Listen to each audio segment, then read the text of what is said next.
con el beat. Oye, manito, eso me lo enseñó Bebeto. ¿Qué pasa? ¿Tú eres analfabeto? Vamos a cada número, manito. Ya. 829-554-3542. ¿Qué es lo que de lo mío? Va a quedar toda la vaina. Mira, trae la valle. Estoy con Cunín. Y dale pesadilla. No le para nada, estoy con Ale en la pesadilla y si vamos atrás de cámara, Prospecto, tú eres de lo mío, el Aerofy.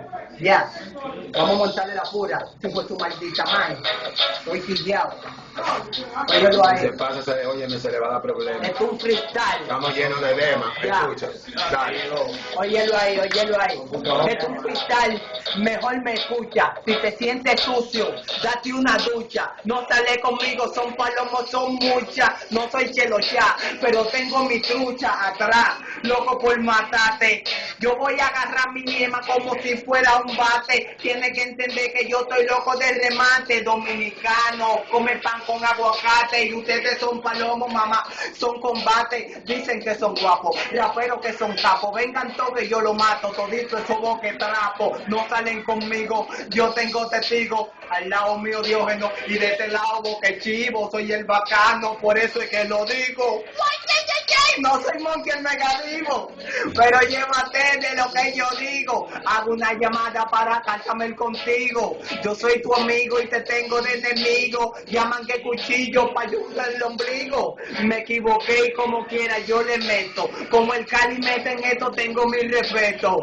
Si tú eres duro llévate desde el proyecto. Que si te ponen 4 conmigo te lo meto. No cojo esa, te parto la cabeza. Siéntate en mi mesa, ven y siente la destreza. Yo tengo el poder, soy sobrenatural, ey tranquilo palomo que soy un fenomenal, no soy de este país, yo soy de Marte, me están buscando la gente de Acroarte. Evita que el loco te parte, que ando con Cunín que bajó de Villa Duarte, bajó con la vaca y con la moña, nunca recompoña, trae de 5 para la doña. Ya, yo soy bacano, yo me curo a veces cuando soy entano. Oiga mi hermano, pregúntele al fulano, son raperos chiquitos, todos me quedan enanos, parecen a chimbala. Si estoy bacudo yo y bacana, rapero doble cara. Ellos dicen de ala, dale el cabeceo, le doy payola al breo, ven siente este meneo, llévate del treneo para meterte el dedo porque tú eres fariseo, loco, tú eres ateo de los tiempos de Jesús y si devolvemos el tiempo te toca cargar la cruz. Lo que pasa es que yo soy más bacano que tú porque oye ahora esto es va.